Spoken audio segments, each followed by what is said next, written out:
السلامة ومرحبا بكم الناس الكل في قناتي أسوة كوكينج. اليوم جيتكم ومجيتش هدايا فارغة عشاق الكوجينة التونسية. جبت لكم الكسكسي التونسي الزمني المحرحر الموزوز اللي يعمل 66 كيف على طريقتي، على طريقة أسوة كوكينج. هاكا قلت لكم على طريقتي أنا، إن شاء الله نكونوا عند حسن ظنكم، إن شاء الله ينال إعجابكم. وما تنسوش باش تجربوه، راهو بنين بنين بنين بنين وبالأخص التوزيزة اللي فيه. جربوه واعطوني رايكم. وتوا صحابي هيا نشوفوا المكونات مع بعضنا. بالنسبة للمكونات، خذيت اللحم احمر سواء بقري علوش، انتم شنو تحبوا. انا خذيت لحم بقري، كعبت قرون فلفل، صحفة هذيك طماطم. الطماطم تاعي ماهيش كونسونطري، انا هكا كيلت بالصحفة هذيك. زوز رز بصل، قشرتهم وقصيتهم جويدين. بالنسبة للفحات خذيت مغرفة ملح، مغرفة فلفل أحمر، مغرفة فاح، وشوي فلفل أكحل. بالطبيعة زيت زيتونة. الكسكسي نتاعي كسكسي العولة، كسكسي التونسي الديري. وخديت الحمص، وبالطبيعة الزبيب، فما شكون يحبوا بالحمص، فما شكون بالزبيب، فما شكون بالخضرة. نحن الكسكسي اليوم اللي باش نعملوه مع بعضنا كسكسي العريس، سامحوني، كسكسي الفروحات اللي هو بالحمص والزبيب. باهي، خذيت المقفول نتاعي، حطيت فيه كمية من الزيت، شوي زيت، وباش نقلي فيهم قرون الفلفل نتاعي. بالنسبة لقرون الفلفل نغسلوهم ونشفوهم مليح، نحلوهم شوي بالسكينة ونملحوهم ونحطو نقلوهم في الزيت اللي باش نطيبوا فيه، باش يسيبوا مطعم بنين. نقلوهم في الزيت هذاك ومن بعد كي نخرجوهم. وينكم انتم اش عاملين؟ شنو حوالكم فيها السخانة؟ ان شاء الله ربي يرحمنا، وان شاء الله ربي يكون في عون الناس الكل يا ربي ويكون معانا. كملت قليت قرونة الفلفل نتاعي وباش نخرجهم نحطهم في صحن وباش نبدا نطيب. ومامتو حطيت هذاك ماء نسخن فيه باش من بعد نحطه في الصوص، نمرق به الصوص نتاعي. هذوك زوز روس بصل صغيرين قصيتهم جويدين وحطيتهم بعد ما خرجت قرون الفلفل اللي قليتهم في الزيت، باش نحطهم ونخليهم يذبلوا على راحتهم. نحركهم شوي ونخليهم يذبلوا في عقلهم. ومن بعديك نبدو كيما قلت لكم، راهي على طريقتي، كسكسي على طريقتي، كل واحد وطريقته كيفاش، وماهيش الناس الكل كيف كيف، اما هذه طريقتي ويجيني بنين ويعجبني على الاخر. جربوها وقولوا لي. هذاك البصل من بعد ما ذبلته وباش نرمي اللحمات نتاعي ونقليهم معاه شوي. حط كونتيتي اللحم نتاعك اللي عندك وتقليهم شوي مع البصل، ومن بعد نبدو نزيد المكونات الاخرى.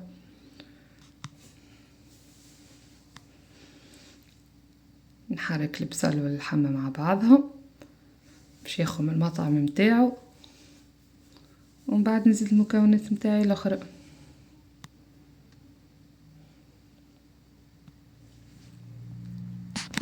نزيد كونتيتي الطماطم اللي عندي. كما قلت لكم انا الطماطم اللي عندي ماهيش كونسونطري، راهي طماطم نشري فيها من ايطاليا، حكوك سيله ماهيش كونسونطري. حطيت صحفه، مقدار صحفه هذيك نتاع الشوربه نتاعنا. من بعد حطيت الفحات نتاعي، تابل وكرويه، فلفل اكحل، فلفل احمر، وملح. ونحرك المكونات الكل مع بعضها ونغطيها ونخليها تتقلى في بعضها للي تخرج الريحه البنينه بتاعها. ومن بعديك نمرق الكسكسي نتاعي، الصوص. نمرق الصوص نتاعي، نصب عليه الماء سخون، هذاك الماء حطيته سخون، وتوا بشويه نصبه في وسط الصوص نتاعي ونحرك ونغطيها خليها تطيب في عقلها.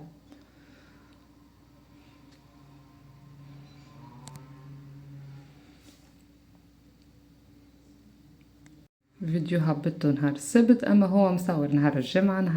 نهار فضيل، ديما نحب نطيب فيه كسكسي. هاكا حبيت نبارتاج معكم الطريقة متاعي والوصفة متاعي. جربوها وقولوا لي شنو رايكم. باهي، بالنسبة للحمص كنت نتاع الحمص نتاعي حطيت ماء سخون، حطيت ماء يا ربي، وحطيت باش نسخن الماء باش من بعد نطيب فيه الحمص. كنت الحمص اللي عندي، كمية الحمص اللي باش نستعملها. هذيك الصوص نتاعي قاعدة تطيب، وهذاك الماء خليته للي يغلي. وقت اللي يغلي نحط فيه هاكا كيما تشوفوا كيف غلاه. باش نحط فيه شويه كركم وشويه ملح، نخلطهم ومن بعديك نرمي فيه الحمص نتاعي ونخليه يطيب شوي ومن بعديك نصفيه.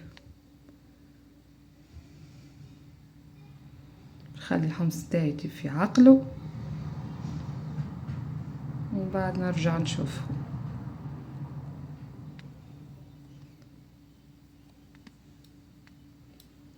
هذيك الصوص نتاعنا قاعده تطيب في عقلها.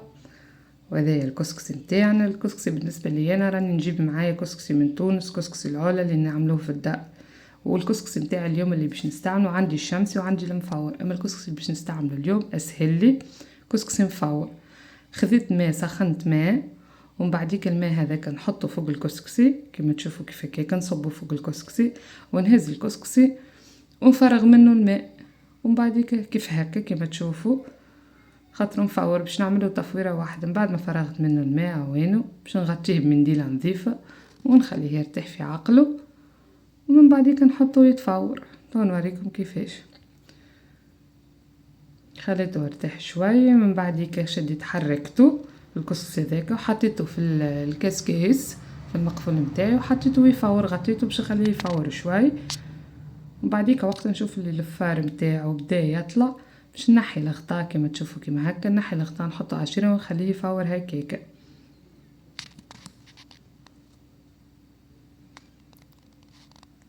اي صحابي عاد ما تنسونيش كالعاده في جيم وكومنتير وخلوا لي تعليقاتكم المزيانه وقولوا لي عجبكم ولا لا، نقصد الطريقه نتاعي عجبتكم ولا لا. هذا الكسكس نتاعي بعد ما فور خرجته حطيته في شقاله كبيره وحركته شوي وباش نصب عليه الصوص ونخلط.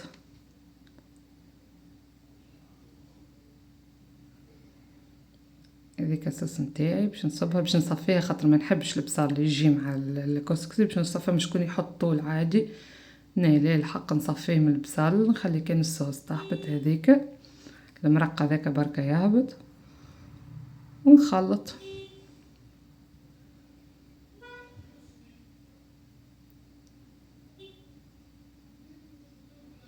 نحرك الصوص نتاعي مليح، سامحوني، نحرك الكسكسي نتاعي نخلط الكسكسي نتاعي مليح اللي يشرب الصوص نتاعو.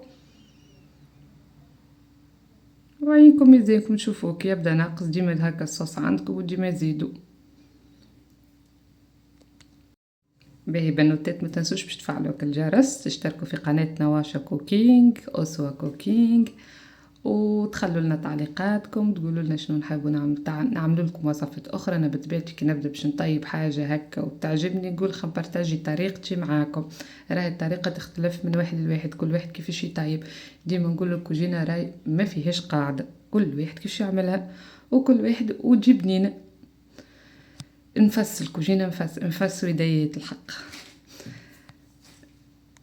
وبار زدنا نفس واليديات. فما شكون مغروم بها، فما شكون يحب يطيب، يحب ديما يجرب، يحب ينوع، كل واحد وكيفاش. اما اكيد اي امراه واي بنوته تحب الكوجينه وتحب تدخل وتطيب وتجرب. به نرجع بكم للكسكسي نتاعي. هذا الكسكسي بعد ما خلطته شرب الصوص نتاعو باش نحطه في صحن، نزينك الصحن ونوريكم الصحن نتاعنا التونسي تراديسيونيل.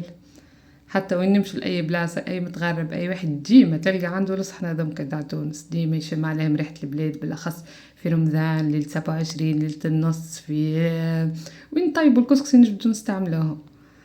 هذاك الصوص نتاعي باش نحط فيه شويه صوص هكاك البصل هذاك باش نحطه من فوق نزين بيه شوي.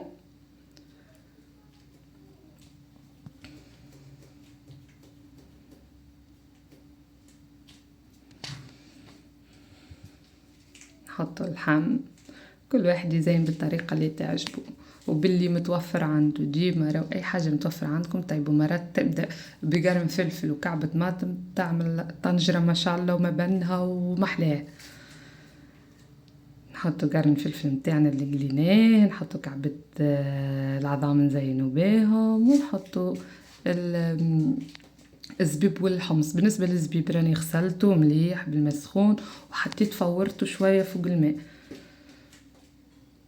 ومن بعديك الزبيب والحمص هذوك نصب عليهم شويه مكه المرقه اللي عندنا من الصوص هذيك ونزين بيه.